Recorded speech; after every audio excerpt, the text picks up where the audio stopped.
حالات اس ڈگر پر، اس نہج پر نہ لے جائے جائیں جہاں پر معتدل علماء بھی تشدد اور سختی کی طرف مائل ہو جائیں۔ اب ہمارے رویوں میں سختی کیوں آنے لگی ہے؟ اس طرح کے بھیانک قسم کے جب فیصلے آتے ہیں اور اس طرح کی جب باتیں سامنے آتی ہیں تو پھر ظاہر ہے کہ ہم مسلمان ہیں، اسلام پر کمپرومائز نہیں ہو سکتا۔ یہ نہیں ہو سکتا کہ کلمہ حق ادا کرنے سے رک جایا جائے، ایسا ممکن نہیں ہے۔ السلام علیکم ناظرین، میں ہوں آپ کا میزبان عمر حسن۔ آج ہمارے ساتھ موجود ہیں مذہبی اسکالر جناب حضرت مولانا مفتی محمد زبیر صاحب، اسلامی نظریاتی کونسل کے رکن بھی ہیں۔ ان سے جاننا چاہیں گے مدینہ مسجد کا معاملہ، جیسے کہ آپ دیکھ رہے ہیں سوشل میڈیا پر بھی زینت بنا اور سنگین معاملہ ہے، اور اس حوالے سے ہم ان کی رائے بھی جاننا چاہیں گے۔ دوسری جانب ہم نے یہ دیکھا کہ شیخ الاسلام حضرت مفتی محمد تقی عثمانی صاحب کی جانب سے بھی ایک شدید مذمتی بیان آیا، اور دوسری جانب یہ دیکھا جائے کہ حکومت پاکستان جب معاملہ آیا سانحہ سیالکوٹ کا، تو اس وقت حضرت شیخ صاحب کو انہوں نے سامنے رکھ کر ایک تعزیتی وفد بنا کر حضرت شیخ صاحب کو وہاں پر لے کر جایا گیا، اور حضرت صاحب نے اپنا بھرپور کردار ادا کیا، اور وہیں پر حضرت صاحب کا یہ حکم بھی آیا اور باقاعدہ اس حوالے سے مذمتی بیان بھی ہے، لیکن حکومت اس حوالے سے ٹس سے مس نہیں ہوئی۔ تو اس حوالے سے جاننا چاہیں گے کہ اتنی بڑی شخصیت کا ایک حکم سمجھ لیں یا ان کا ایک پیغام تھا، اس کو بھی نظر انداز کیا گیا، اور دوسری جانب آپ اس پورے واقعے کو، پورے معاملے کو کس نظر سے اور کس حیثیت سے دیکھتے ہیں، اور کیا آپ یہ بتانا چاہیں گے کہ واقعی کہ اسلام میں اس چیز کی گنجائش ہے کہ کہیں پر ایسا معاملہ آ جائے تو وہاں پر کیا عوام الناس کی رائے کو بہتر رکھا جائے، یا تو پھر حکومت کی یہ جو پالیسی ہے کہ ہمیں مسجد کو گرا کر وہاں پر پارک بنانا چاہیے، اس حوالے سے آپ کیا کہیں گے؟ بسم اللہ الرحمن الرحیم، نحمدہ و نصلی علی رسول الکریم، اما بعد۔ دیکھیں، سب سے پہلی بات تو یہ ہے کہ مدینہ مسجد کا معاملہ اتنا سادہ نہیں ہے کہ کوئی شخص اٹھا، کسی کی ذاتی مملوکہ زمین کو غصب کیا اور چھین کر غصب کر کے غاصبانہ تسلط اختیار کر کے اس کو مسجد بنا دیا اور یہ کام راتوں رات کر لیا۔ ایسا کچھ بھی نہیں ہے۔ آج جو تصویر کورٹ کی جانب سے یا دوسرے کچھ لوگوں کی جانب سے یا ہمارے کچھ سو کال دانشور لبرل افراد ان کی طرف سے جو پیش کی جا رہی ہے، جی قبضے کی زمین پر مسجد کیسے بنائی جا سکتی ہے، غیر قانونی زمین پر کیسے بنائی جا سکتی ہے، تو ہم واضح موقف رکھتے ہیں اس سلسلے میں۔ شرعی واضح کلیئر کٹ موقف یہ ہے، قبضے کی زمین پر یا غیر قانونی زمین پر مسجد بنانا جائز نہیں ہے، مدرسہ بنانا جائز نہیں ہے۔ یہ ہم واضح موقف رکھتے ہیں، اس کو میڈیا پہ بیان کرتے ہیں، جمعے کی تقریروں میں بیان کرتے ہیں، تحریر میں ذکر کرتے ہیں، تقریر و خطاب میں اس کا ذکر کرتے ہیں۔ لیکن مدینہ مسجد کا معاملہ یہ نہیں ہے۔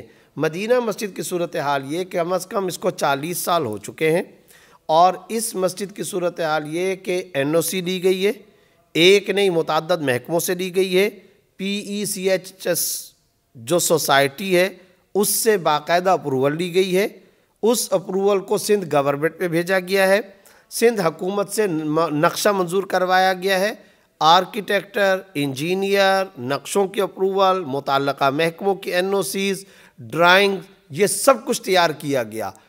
افسران بالا، حکام بالا کی ناک کی سیدھ میں ان کی آنکھوں کے سامنے مسجد تعمیر ہوتی ہے۔ 40 سال بیت جاتے ہیں، ہزاروں کی تعداد میں لوگ نمازیں پڑھتے ہیں۔ آج کسی کو یکدم اٹھ کر کے یہ خیال آ گیا، پارک ہوتا تھا کسی زمانے میں لہٰذا اس کو ختم کیا جائے۔ میں تو اگر سادہ اور آسان لفظوں میں کہوں، اگر اس طرح سے دیکھ رہے ہیں تو آدھا ملک غیر قانونی بنا ہوا ہے، آدھا پاکستان غیر قانونی بنا ہوا ہے۔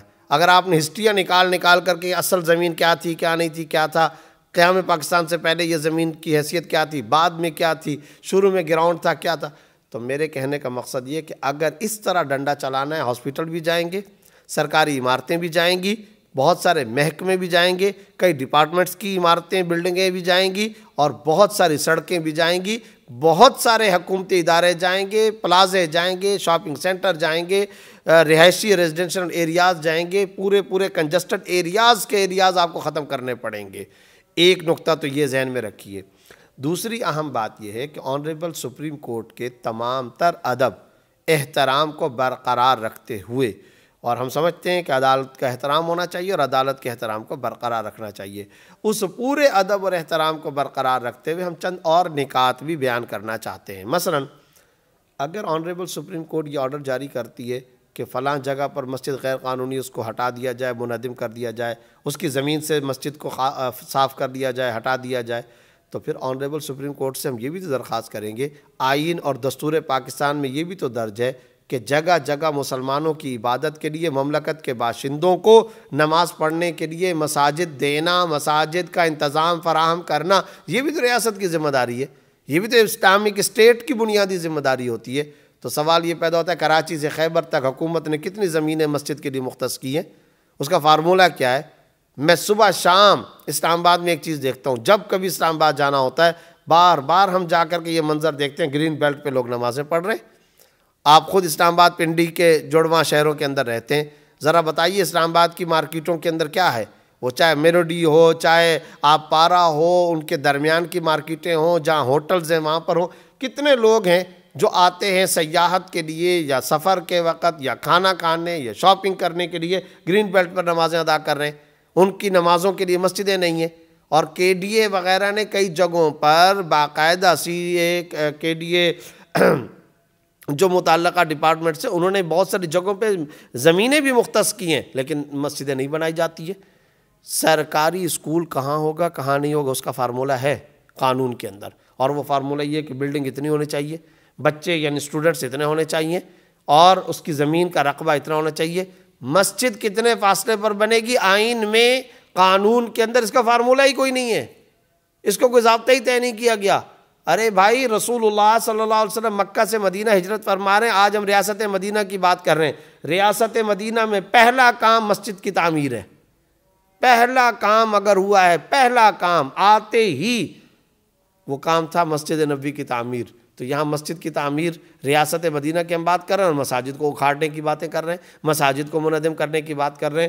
تو ہم یہ کہتے ہیں، معزز جسٹس صاحبان کی خدمت میں ہم یہ گزارش کرتے ہیں، ادب کے ساتھ مؤدبانہ یہ اپیل کرتے ہیں، جب آپ ایک طرف منہدم کرنے کا آرڈر جاری کرتے ہیں نا، تو اسی وقت ایٹ دا سیم ٹائم آپ کو اس طرح بھی آنا چاہیے کہ ایک اسلامک اسٹیٹ کی بنیادی ذمہ داری یہ ہوتی ہے کہ وہ لوگوں کو، اپنے مملکت کے باشندوں کو نماز پڑھنے کے لیے باقاعدہ مسجد فراہم کرے۔ اس تناظر کے اندر آئین کی اس بنیادی ضرورت کو سامنے رکھتے ہوئے جائیے آپ طارق روڈ کا سروے کر لیں، کتنے وہاں پر آنے جانے والے وزٹر ہیں، کتنے وہاں پر شاپنگ کرنے والے عام افراد آتے ہیں، دائیں بائیں کس قدر کنجسٹڈ مارکیٹ ہے، شاپنگ سینٹرز ہیں، اور وہاں پر لوگوں کو نماز کی کتنی ضرورت ہوتی ہے۔ ہزاروں کی تعداد میں ایک وقت کے اندر نماز پڑھی جاتی ہے، اور کسی نے شوق سے نہیں یہ کام کر لیا کہ 4 منزلہ عمارت بنا لی۔ ارے بھائی، اس کے باوجود جمعے کے وقت میں ہم نے خود دیکھا اپنی آنکھوں سے، گزرتے آتے جاتے، جس وقت جمعے کا وقت ہوتا ہے باہر سڑک پر صفیں بچھائی جاتی ہیں۔ تو کیا ہمارے معزز جج صاحبان کو یہ نظر نہیں آتا؟ اس کو نہیں دیکھا جاتا؟ تو اس لیے ہم کہتے ہیں ایک اس پہلو کو بھی دیکھنا چاہیے۔ تیسرا بنیادی پہلو جو میں عرض کرنا چاہتا ہوں وہ یہ ہے کہ کہا یہ جا رہا ہے یہ پارک کی زمین تھی اور وہ رفاہی اور فلاحی پلاٹ تھا۔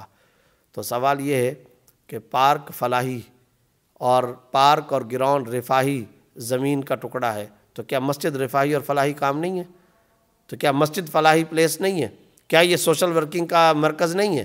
یعنی عجیب بات ہے کہ ایک اسلامک ریپبلک آف پاکستان کے معزز جج صاحبان کو کھیل کی فکر تو ہو، فرض نماز کی فکر نہ ہو۔ قوم کے کھیل کے لیے تو پارک ہونا چاہیے، وہ اچھل کود کریں، ورزش کریں تو اچھی بات ہے، ورزش کرنا تو اچھی بات، ایکسرسائز کے لیے تو فکر ہے، اس کے لیے فلاحی رفاہی پلاٹ کی فکر ہے، لیکن عبادت اور فرض نماز کی اس کی کوئی فکر نہیں ہے۔ تو یہ کیا ہے؟ مسجد بھی تو فلاحی کام ہوتا ہے۔ اس لیے ان تمام باتوں کو سامنے رکھتے ہوئے میں کہنا چاہتا ہوں، بڑے تیقظ اور بیدار مغزی کے ساتھ، صراحت و وضاحت کے ساتھ کہنا چاہتا ہوں، خدا را جج صاحبان بھی اور حکومت بھی ایک نقطے کو سمجھیں، ان جیسے اقدامات کی وجہ سے اہل بصیرت معتدل علماء کے اندر بھی رویوں کی سختی پیدا ہو رہی ہے۔